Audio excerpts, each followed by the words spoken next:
one more step, and I'll have isolated the virus of the common cold, laryngitis hackibus.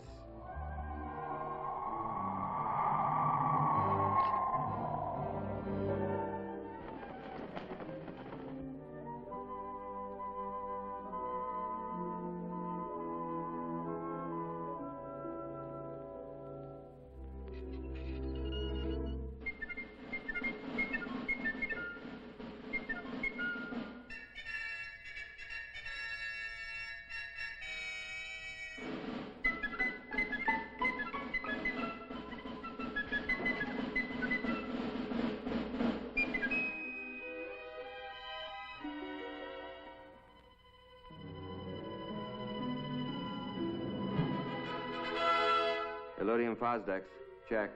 Anti-proton ballast, check. Prepare afterburners for blast-off.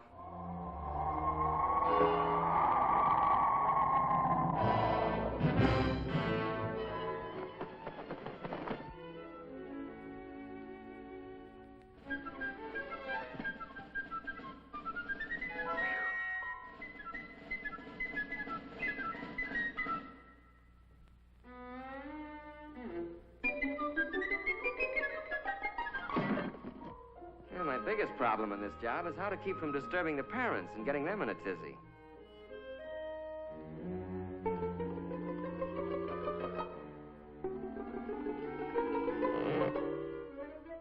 Rock-a-bye doggy in the treetop, when the wind blows, the cradle will rock.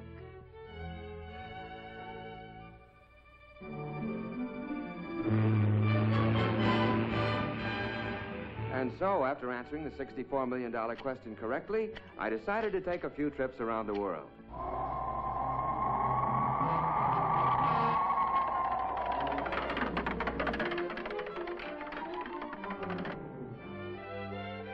About time we threw a little light on the subject.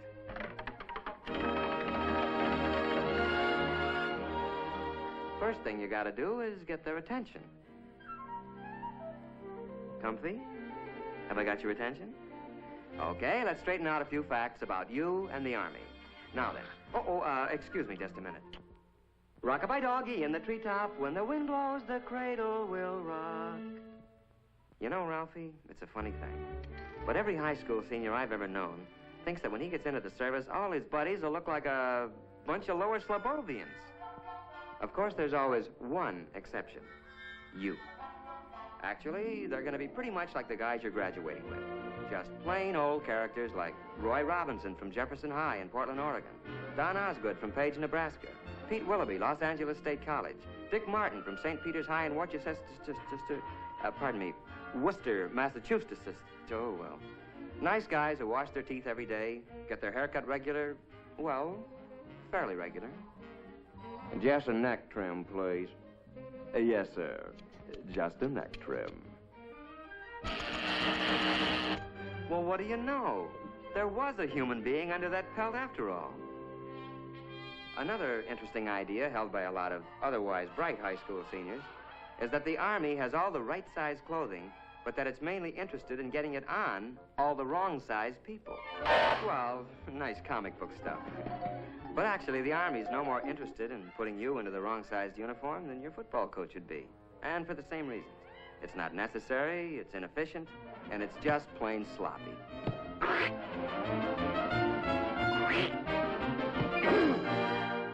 In other words, you'd be pretty useless to yourself or the team.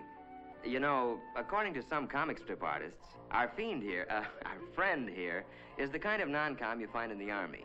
The way they tell it, basic training's supposed to be nothing but KP, obstacle courses, and being chewed out by a bunch of sadistic sergeants. Hey, hold up! Arm! Hoop! Arm! Arm! Arm! Arm!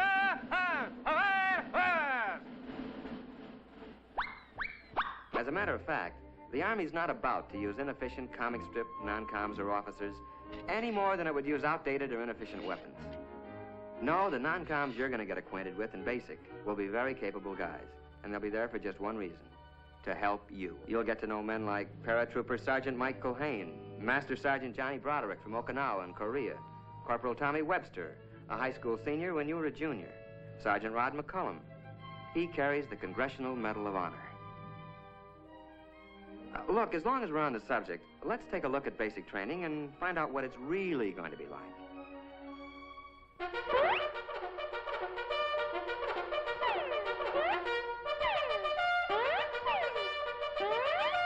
Well, you're going to learn a few things at basic. Useful things, like how to handle weapons safely and effectively.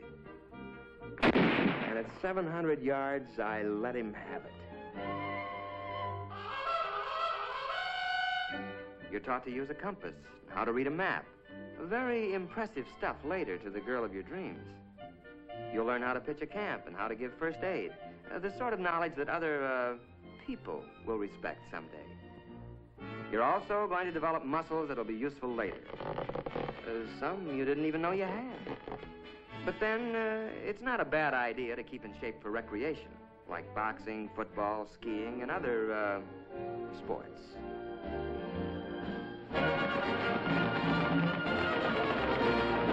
You're going to learn to snap a salute to all officers. Now, where'd that custom come from? Well, the way I heard it, the only way one knight could recognize another knight under those cast-iron tuxedos was to lift his visor. It's a sort of hello among military men. Then one day, you're going to suddenly realize that you're beginning to look like and act like a soldier or a man. And you'll be surprised to find that you're very proud to be serving your country in the United States Army. A short intermission. Rock-a-bye doggy in the treetop. When the wind blows, the cradle will rock. Okay, basics finished. Now what? Well, according to some comic strips, more endless months of KP, policing some forgotten post, and learning how to artistically goof off. But mainly, the rest of your Army career is supposed to be spent doing anything you're most unfit for.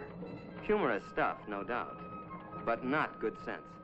Actually, the Army wants to send you where you'll be most useful and where you can serve the best. Where this will be is determined to a great extent by those interviews and aptitude tests you took in your first days as a recruit. So the chances are that... But wait, just a minute. Maybe you'd like to know before you start how you're going to spend your Army career. Maybe you'd like to choose the training you want and not leave it up to chance. If so, then the Army has a special deal you'll want to hear about. It's called Reserved for You. And in it, you pick the job training you want before you enlist. The Army then reserves that position in the world's finest technical schools until you complete basic training. And now, let's go back to those dreams of yours. How about laboratory work in the medical field? The Army has some of the finest laboratory facilities, technicians, and scientists in the world. Well, that's just one of 127 courses offered by the Army. How about that dream of working with rockets or atomic power? How about guided missiles? You choose it, the Army's got it. And the only ticket you need to this program is one high school diploma. Sound good? Well, I can make it sound better. The whole deal is guaranteed by this letter, written to you by the Adjutant General of the United States Army. You don't sign anything until that letter is firmly in your hands. Fair enough? Let's see, adventure? Pick your branch. How about a real elite outfit? Armor. Tank Commander Phillips. Not bad. Travel? Man, you do ask the nicest questions. This is Paris, and it's no dream. It's solid, and it's yours. Ralph Phillips, USA. Sound pretty choice? Your local recruiter can fill in all the details. Today, if you like. But remember that you're going to look a lot bigger to the Army with that high school diploma under your arm. Oh, quick warning, though, Ralphie. You can only grab one of these special deals before you receive your induction notice. So why not call on the Army before the Army calls on you?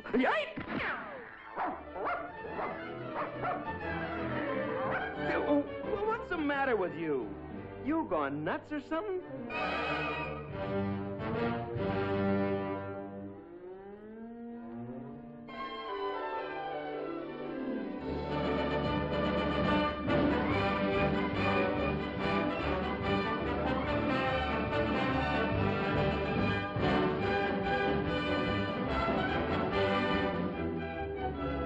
Remember, it's reserved for you.